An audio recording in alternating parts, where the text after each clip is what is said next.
Okay, cool. So, this is Wilderness Management. Welcome.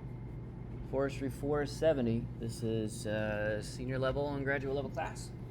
So, as you can see this year, we have a small class. That'll keep it pretty nimble and stuff like that. I hate doing many class sessions in a classroom for this class. So, if you guys and gals are okay with it, let's come, dress for the weather and stuff like that, and just kind of meander around, even in just any of the green spaces. Like Thompson Woods is better if we're talking about wilderness management than a classroom, right? So that's a thing. If you have any mobility constraints or like healing from recent surgeries or anything like that, totally fine, of course. Just let me know in confidence by email or catch me after class, catch me outside, and we'll make sure that the field trip and all that stuff and just wandering around campus is not any kind of barrier or problem. The point of this class is to help you succeed, not to force you into a particular mold for performance. So yeah, I'm Dr. Logan Park. I've seen most of you guys and gals before. Welcome back. It's good to see you. And this is my contact info. I will see emails eventually. Probably not right away. We get a lot of emails as professors. Much better to just send me a text message to my cell phone number.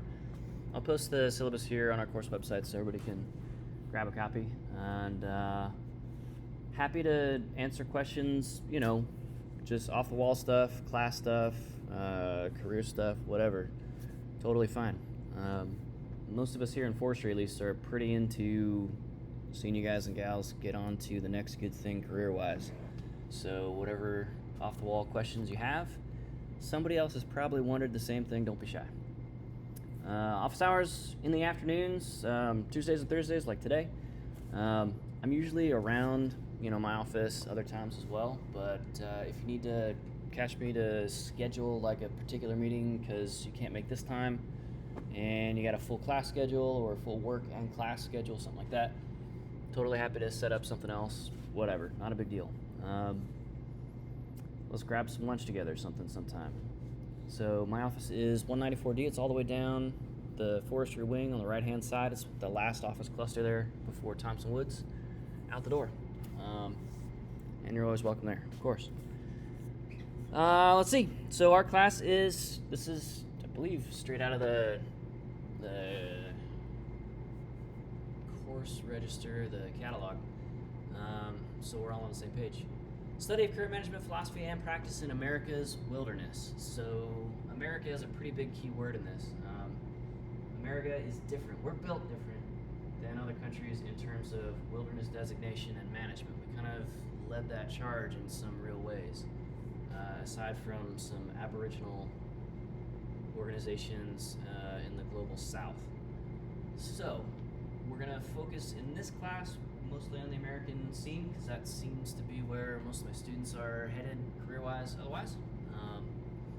We're going to take a look at kind of the history and the ethics, the policies, sort of the high-level idea stuff, and then like the management, the lower level day-to-day sort of boots on the ground, what are you doing this week with your trail crew kind of stuff as well. And we'll try to stack things a little bit more heavily into the boots on the ground exercises as the weather warms up and dries up a little bit.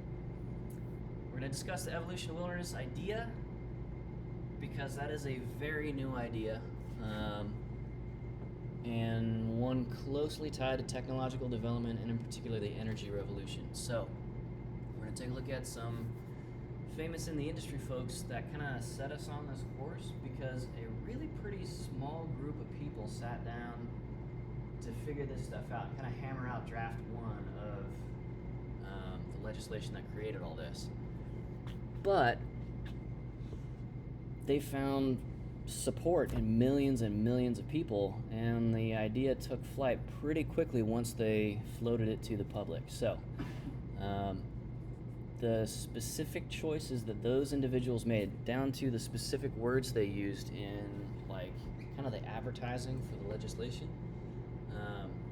shopping it around to different senators and stuff, that has really, really, really strong effects on what you're doing day to day as a wilderness ranger or patrol ranger, something like that. How those words and terms are defined. So we'll get after that a little bit. And maybe we'll have some time to talk about those folks on the weekend field trip. So this class doesn't make any sense just in a classroom, so we'll be out and about as we can throughout the semester. But in particular, let's go for a weekend and carve out some time on that together. So we'll just sort of pull out our calendars here in a bit and pick a weekend for that, just like with park management last semester, and do a similar kind of trip. We can go a little bit further with a smaller class and a bigger need to go afield for a field trip. But if we choose to go to the multiple, 6 or 7 federally designated wilderness areas right here in southern Illinois, that's a perfectly good option too. Maybe we'll go to the Daniel Boone and we'll get into some trouble and we'll bias Nash's future employer against him. No, I'm just kidding. I can do that real soon. Yeah. The rest is pretty straightforward nuts and bolts. I don't think this class is restricted any further to senior standing. Is anybody here not a senior? Okay, yeah, you're good. We don't really have a textbook for this class. There are wilderness management textbooks.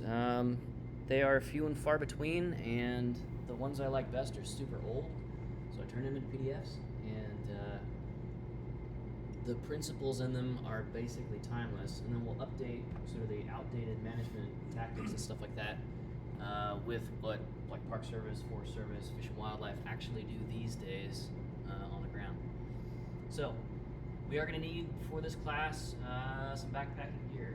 I have some in my gear cache for summer camp, stuff like that. There is base camp, which I think is still running out stuff as far as I know. The backpacking club has a ton of gear.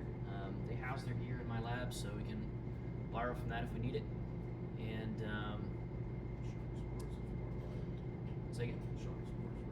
Johnny Trails is here in town. It's a local retailer. I don't know how much longer Rick wants to be in the game. He's getting up there, and he might be thinking about selling the shop, maybe to Philip or somebody. He is, but he's dumping prices pretty good on stuff too. Okay, so now's the time. He also, if you find the exact same thing online, Price matches too. Yeah. Okay. but it's not like be the same thing, same colors. Nice. Okay. And in the past, if you go in with a real big purchase, like if you want to set up your whole professional library of stuff, your gear cache, and mention it's for one of our forestry classes, in the past he's given us a little bit of a discount just to be cool about it, since we try to throw him some business. I love working at forestry because it's a smaller pool of people, and I like the people that I work with, like that. So that's a good thing. Anyway, so we're gonna need all that stuff. I'll go through the gear list with you coming up, but we'll be backpacking on that field trip, unless we decide to make it a wilderness, like a water trail. So like Ozark Scenic Riverways, for example, is a wild and scenic river, a flowing wilderness. We'll talk about what that means later on.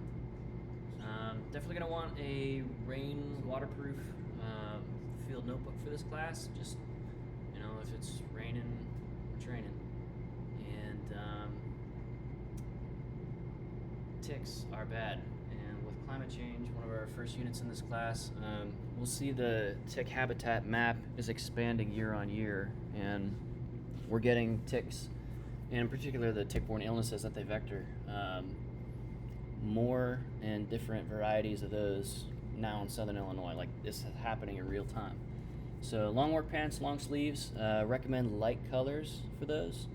Light colors are less good for keeping hornets away from you, but much easier to spot those tiny little seed ticks, the nymph ones that get on you in dozens or hundreds, and that will help.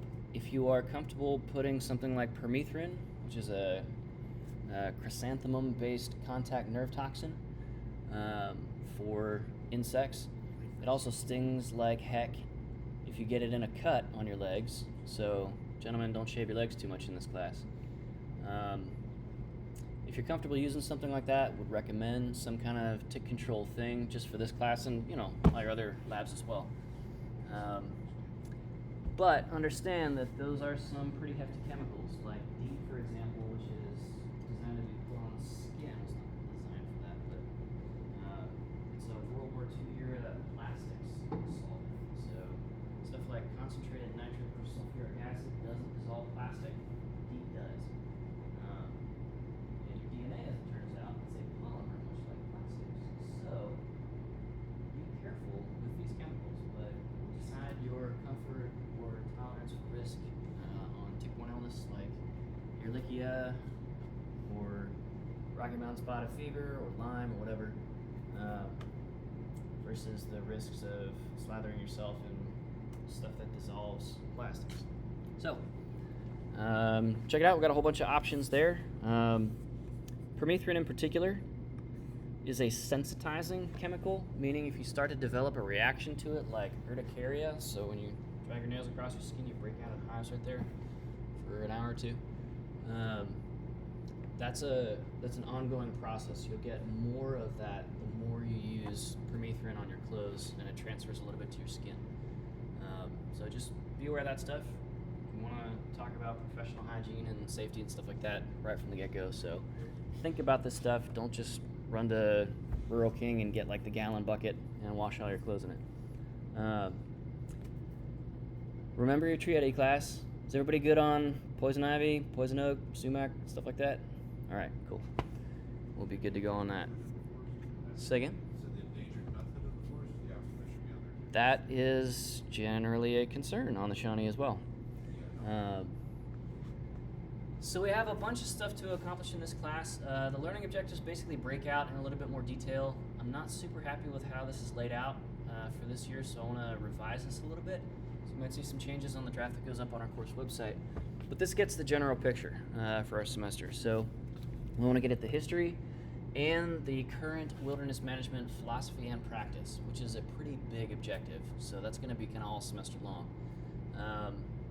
We want to take a look during the history section at the evolution, because we don't do it today like we did even 30, 40 years ago. And that's a pretty quick shift for forestry, right? We're kind of a legacy profession, you know? We're doing tree crop rotations in 25, 50, 75 years for some of these different species. And so to change how we're doing stuff, inventing the idea of wilderness in the middle of the last century, kind of from whole cloth, that's a rapid shift. And so there are folks alive today that, you know, remember before wilderness was a thing, formally speaking. So we'll take a look at that, and also the current applications of how that evolution has brought us to where we're at. We'll take a look at wilderness policy, basically looking at large-scale legislation, mostly at the federal level, a little bit of state stuff here and there where there's some interesting oddities with that. But we'll split this out between continental United States CONUS, and we'll also include Hawaii in that. And then separately, we'll take a look at Alaskan wilderness policy, which is wildly different, thanks to Alaska National Interest Lands Conservation Act of 1980. We're starting to do a little bit better at trying to protect the interest in like existence of indigenous peoples on wilderness lands, and that has a lot to do with it. So, we'll special case Alaska. It's a whole other beast. If you ever want to do forestry in Alaska, man, it is hopping with controversy. There's thermal fish kills from climate change for like entire stretches of river all the way inland. There's the ecological island effect around the Alaska range at Denali. We got indigenous populations using like high power weapons to traditionally hunt caribou, because that's like 95% of their diet year round. Everything is happening. Everything is weirder in Alaska, including dating, as it turns out. There's like no women in Alaska, so that makes it weird if you're on the market. Let's see. We'll talk a little bit about international policy, mostly for trans-border stuff, like, you know, how do you manage Caribou crossing from Canada down here. yeah, caribou crossings, moose migration, elk, stuff like that across the Canadian border. down along the Mexican border right now is sort of a political hot button issue, so I don't want to spend too much time on that so we don't get too derailed from our task and purpose. But we can talk a little bit about Mexico, northern Mexico, if you guys want to. And also Central America. They have some interesting things going on with wilderness, but more as ecological preserves versus how we tend to think about wilderness here in the U.S., how we tend to use it. Again, historical evolution of the idea. We'll take a little bit of time kind of early in the semester to kind of explore this idea and see what you guys and gals think. You don't have to accept this whole cloth of kind of the early and the current wilderness ethic. It's kind of a more than a mindset, more than a lifestyle. It's a way to evaluate good and evil, right and wrong. And we'll talk about luminaries like Aldo Leopold, who gave us a land ethic, and we'll talk about the wilderness ethic as an evolution of that. And what you think, how you decide to answer these questions about the wilderness ethic are going to pretty strongly shape how you become a wilderness manager or forester in general going forward. So that'll be an interesting conversation. It gets kind of heady and talk about a lot of hypotheticals and stuff like that, but we'll get through that, and then we'll get into the nuts and bolts day-to-day stuff following that, because once we have some sense of an ethic in place, whether or not you buy the current distillation of the wilderness ethic, then we can start looking at making more practical applied decisions. So that gets us into our wilderness management techniques, in particular splitting those out between off-site, because there's a lot of things we can't do in wilderness. We're restricted from doing a lot of regular sort of forestry stuff, land management stuff. Anything mechanized, anything with like synthetic chemicals, anything. A lot of the stuff we kind of take for granted in urban forestry, most of our tools, even in like front country trail building, dingoes, skid steers, stuff like that.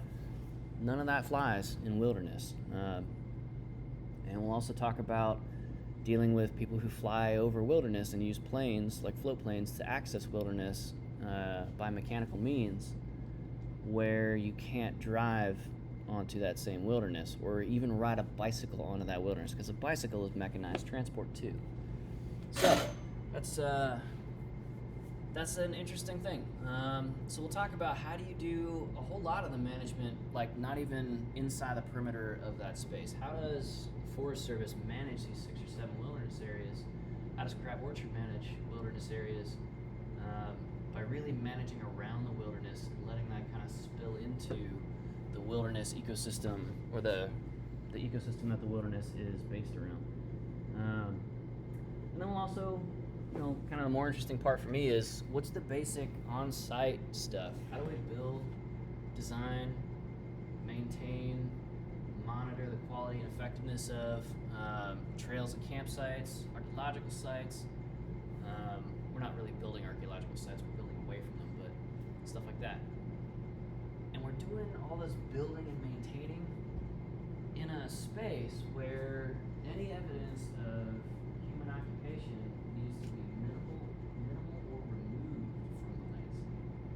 Like, it's totally legit to jackhammer up old roads and dump truck that stuff away to clean landfill.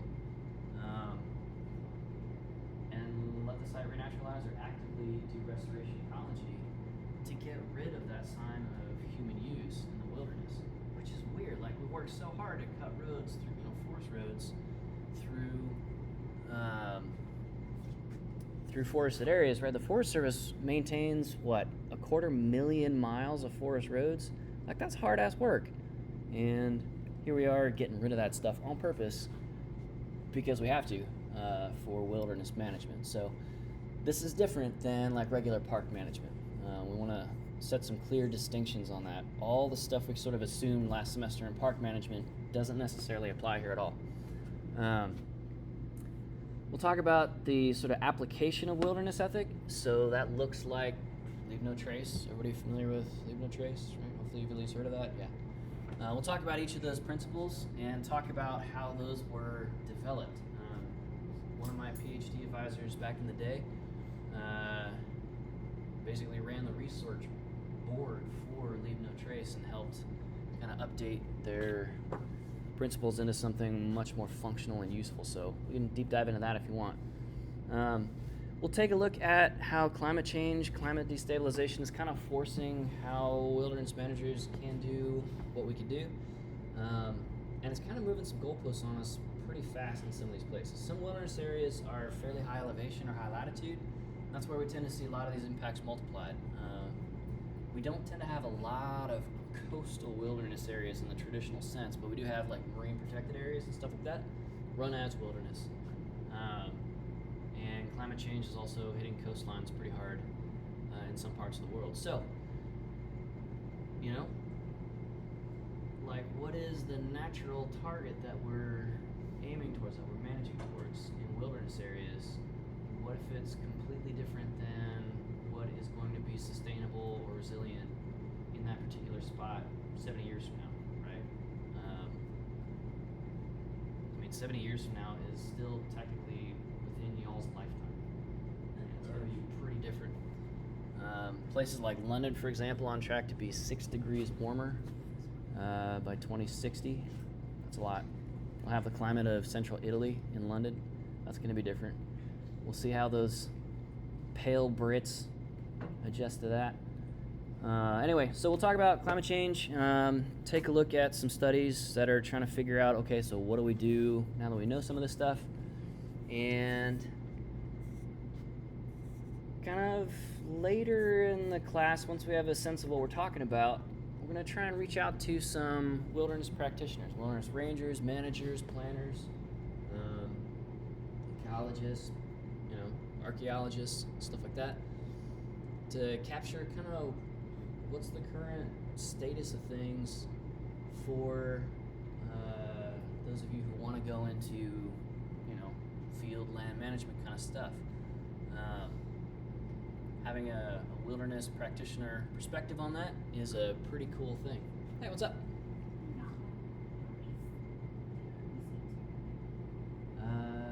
Up to 70, I think. Yeah. Yep. Let's see. 10 is going to be, objective 10 is going to be pretty much acquire practical skills. So keeping yourself alive and safe and functional in the wilderness is just a professional skill set.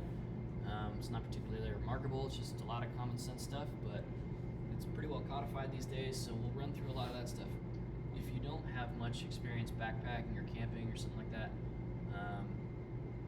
got you covered on this. Let's see.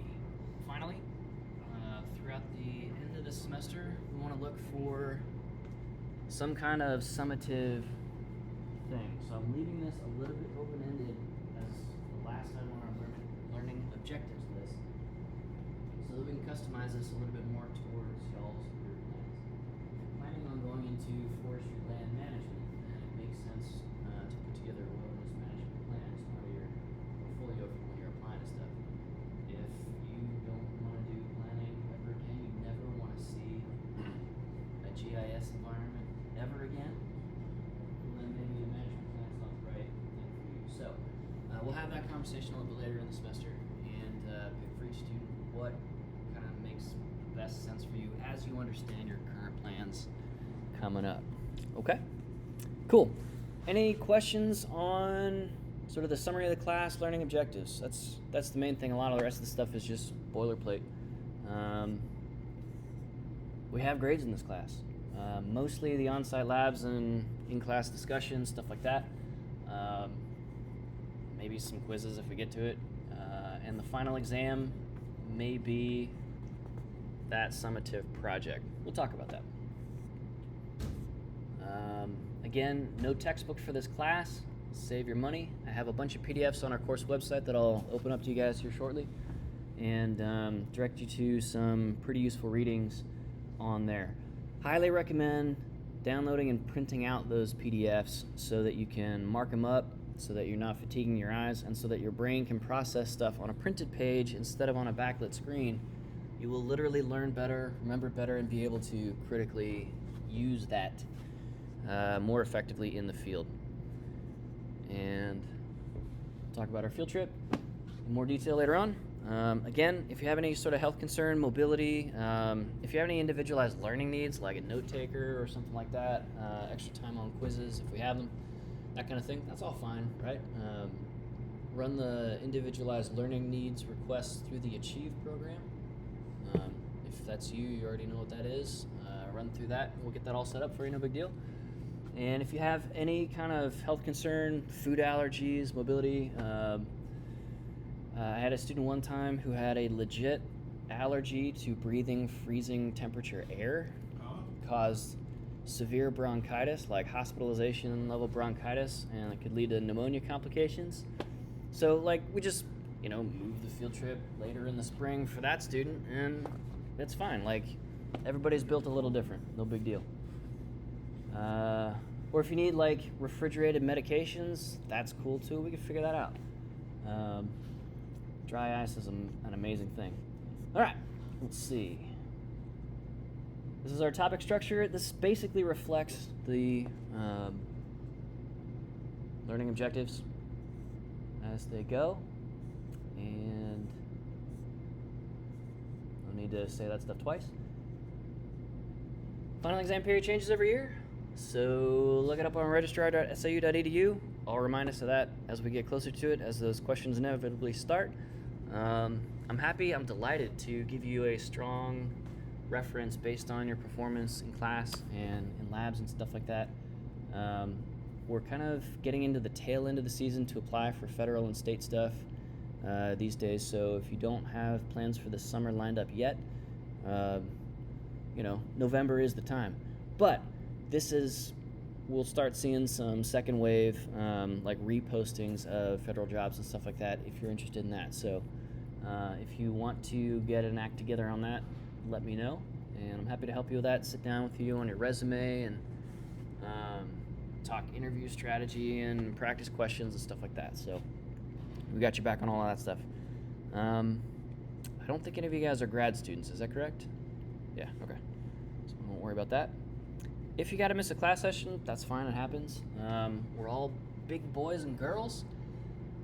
We're gonna not waste our time in every class session. This is a short class, it's 50 minutes each time, and it's only twice a week. So, I'll try to record stuff as much as I can, but it takes me a little bit of time to edit that, upload it, get it transcoded, get subtitles generated, cross-link that on the course website, test it to make sure it's accessible to everybody, and stuff like that. So watching these screen capture videos of me talking is about as boring as it sounds. Come to class. If you have to miss for something like a doctor's appointment, I'm not going to drag you for that. It's not a big deal. Just circle back and ask me what we did and figure out how to make up anything that we did while you were gone. Achieve. Let's talk about stuff like quality control. Definitely proofread your assignments. In this class, as with my other classes, you can use ChatGPT if you need or want to. Just trust ChatGPT to hallucinate in subtle ways. And, whatever you turn in, you're sort of signing your name to and saying that you are responsible for that content. So just be careful with ChatGPT and cite it, right? Like if you use Wikipedia as a research source, cite it. Same thing with ChatGPT, because it's generating the content for you, and you're going to need to edit it and check it. All right, those hallucinations are a real thing. Late assignments aren't typically a problem in this class for the most part. We're going to be doing stuff interactively in class together. That's more interesting to me than putting a bunch of homework assignments on top of you guys. So, I will try not to ding anybody super hard for something you just honestly forget. Like, I'm going to try to extend you some grace on that, but if it's a pattern throughout the semester, I gotta reflect that in your grades. So, don't get behind. If you feel like you might be getting behind, don't worry about it. Talk with me. We'll work something out, okay? I will work something out with you. I will get you across the finish line. Just don't put yourself in the position of like getting behind early and then like being quiet about it and not really reaching out for help, right? I'm here for you guys, so let's make use of that. Okay? Cool. Any other questions on the syllabus? Exciting as the syllabus is. All right, cool. Let's get away from that.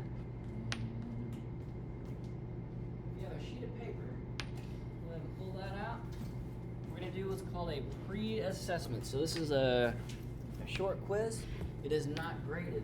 It's only to show any kind of a progress or contrast between what you know now and the end of the semester. So this is like a pre-Quizlet. Oh, cool. So it's the only quiz for the semester. Sweet. It's worth 1,000 points. Definitely the only quiz for the whole semester, so that's where the huge chunk is right now. Yeah. Now this is not graded. You can't get hurt by this one.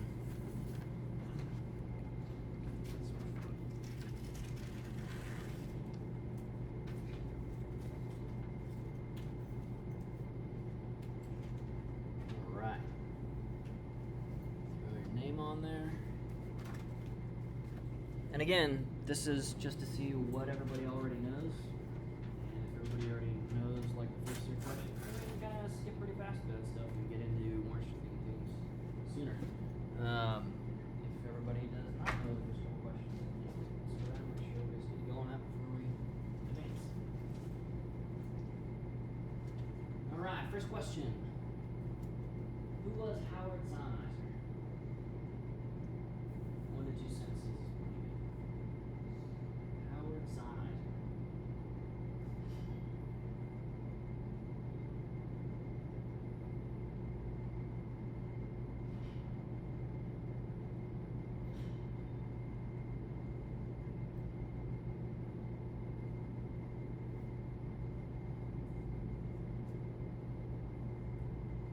The Wilderness Act of 1964 established several valid and specific uses for wilderness, reasons to create it and maintain it and manage it. Overall, list any of the reasons identified in the Wilderness Act for the existence, creation, and management and maintenance of wilderness areas.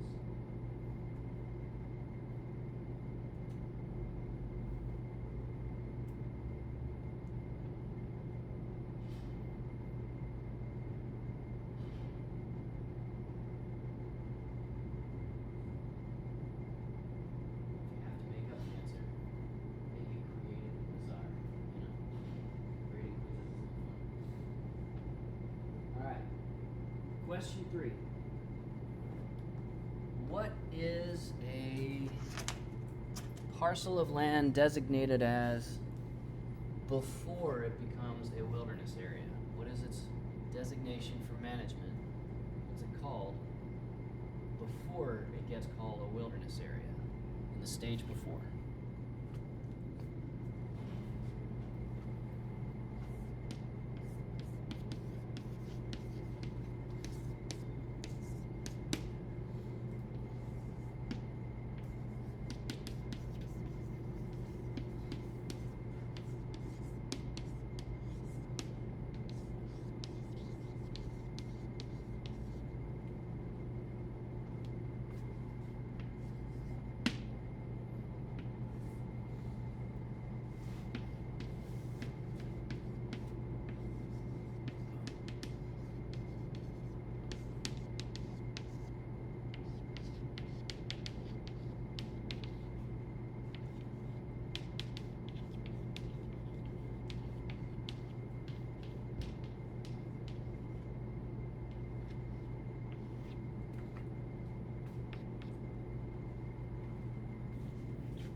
Any questions about the question so far? What more questions are there? Questions about?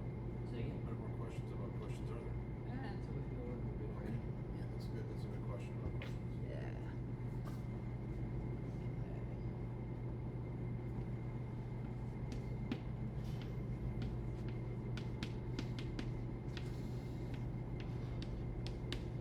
Question 4. What is a Pulaski? Well, you're not talking about that little jelly donut, right? Oh. You know So those now I'm thinking Poochies? about donuts.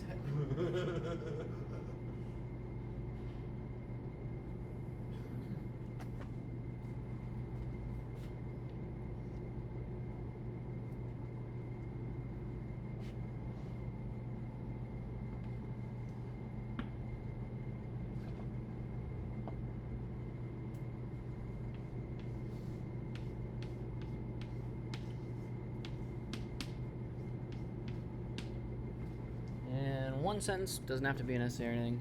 Just explain what is rare to. R-A-R-E, digit 2.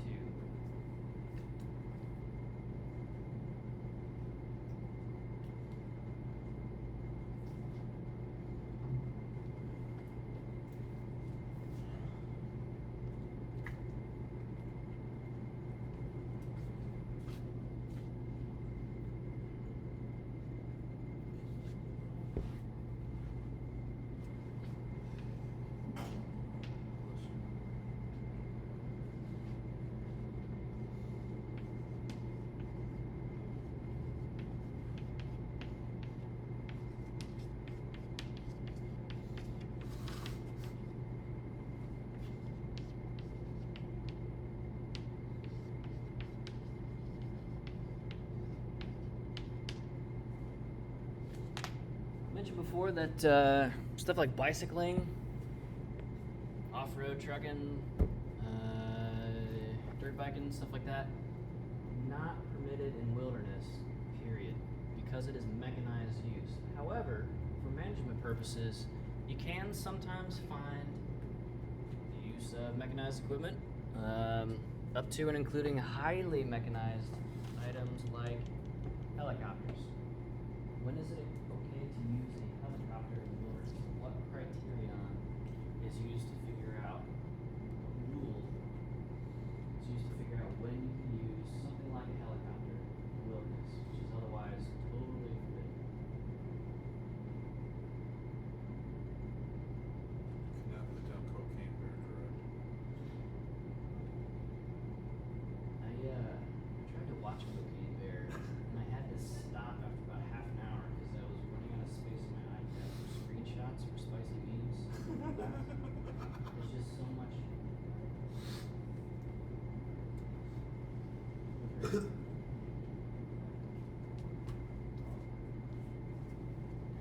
You're the keyboard warrior. We need to worry about who creates all the memes.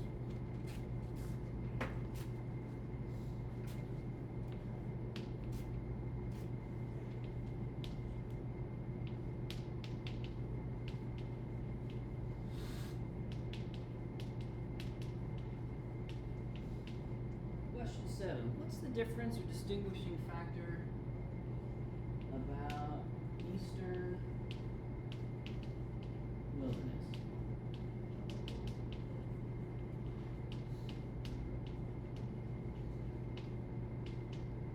They're different from everything west of the Mississippi in terms of designated wilderness areas in a very sort of particular way. And it's a very practical difference. What's the difference between eastern and western wilderness?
type that is just really growing rapidly, where other kinds of wilderness use are kind of also growing, but not near the same rate. What is that particular use type you're using?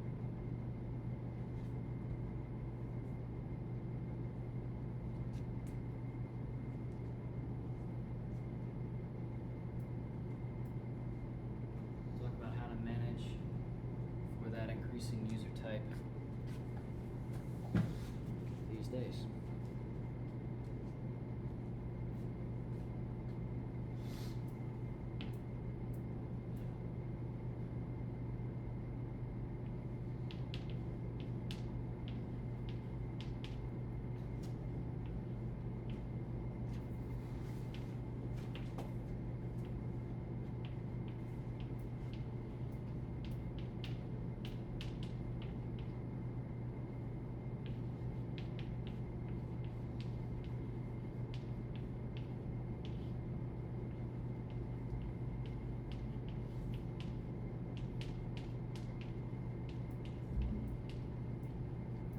List any one or any one if you know new or unregulated kind of wilderness resource. Basically anything that's not really covered in the Wilderness Act or the small little family of laws that create things like wilderness areas or marine protected areas. What are some other kinds of wilderness that we're finding legit wilderness users, even like rabid subcultures built around, that the Wilderness Act people never could have imagined? So how does managing?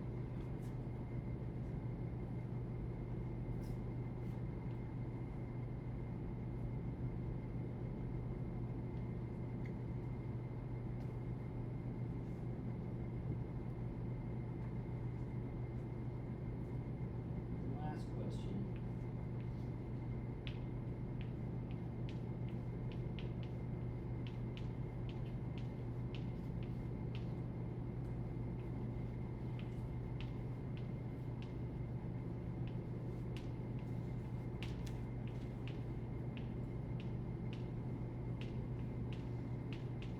Identify or explain, just one sentence, whatever. What's the paradox of wilderness management?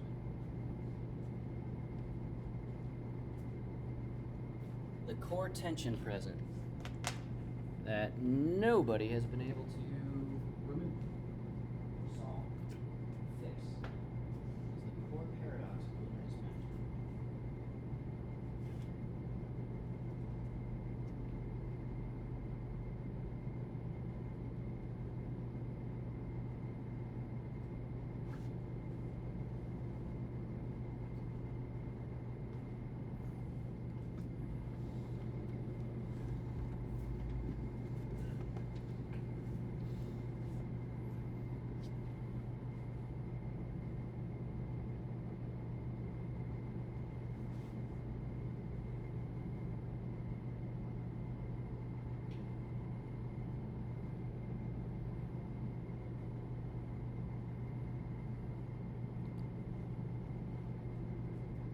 All right, so anybody need any of these questions like clarified or re-asked? That's good. All right, cool. Good deal. Right, got about 4 minutes left. Let's just run through our classes here. About 5 people. Most of you guys are balanced, but yeah, just kind of introduce yourself. Let me know what is your specialization. It's your 5-year plan, right? What is mission for you? And maybe something like the most recent wilderness trip you had. No, that's good. So we'll start at the top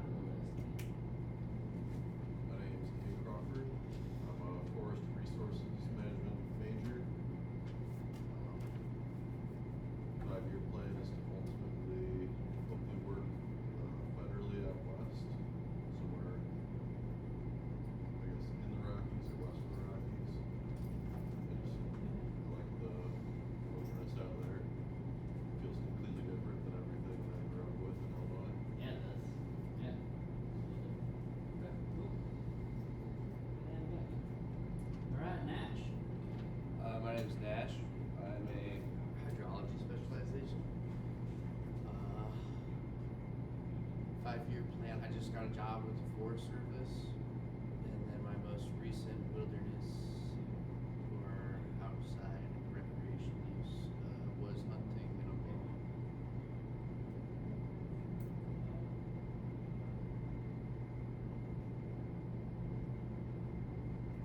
All right. By Nick or Nicholas? Nick. Nick. My name's Nick. I'm urban forestry. My 5-year plan, I guess, is to just find a job somewhere near my hometown. I live up north in Kankakee, so not super north Chicago area, but under that. And I guess my most recent wilderness was we went to Little Grand Canyon right before winter break. Because I'm not from here, so I haven't seen most of the area yet. Did you like it? It was pretty cool. It wasn't nice stuff, then, was it? No, we went.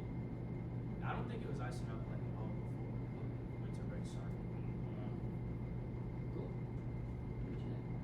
Kyla. Hi, my name is Kylie. I'm a rec specialization. My 5-year plan looks like working in a national park somewhere out west, particularly. My most recent wilderness experience was probably Canyon near Belsby Springs. Yeah, big near Belsby Springs. Well, at Okay.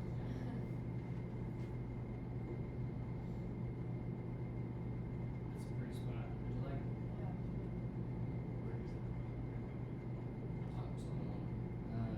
John. John, pretty self-explanatory. You know, animal conservation, kind of like the Steve Irwin, but hillbilly version.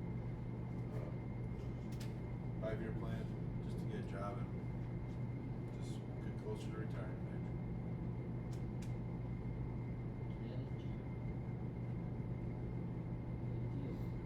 We have somebody from all 5 of the specializations out of 5 people. Isn't that cool? I was just thinking that too. I'm gonna call this a forestry hat trick. I won't lie, you're the first person I've met who's in the urban forestry specialization. Really? Yeah, and I think that's pretty cool. Alright. Well, that'll about do it. Let's end a minute early and pass in those presets. And you're not doing great on them. Don't worry about it. It's all just pretty mainline stuff we talked about all semester long and getting after it.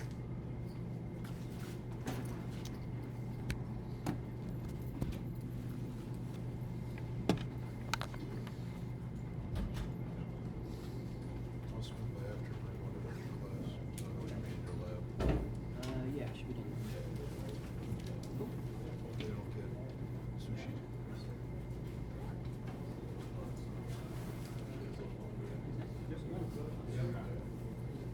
Well, I didn't say I went to GOG with the pup over break. Yeah, I took her up the trail and everything. She did good. Cool. Okay. Made like half my class.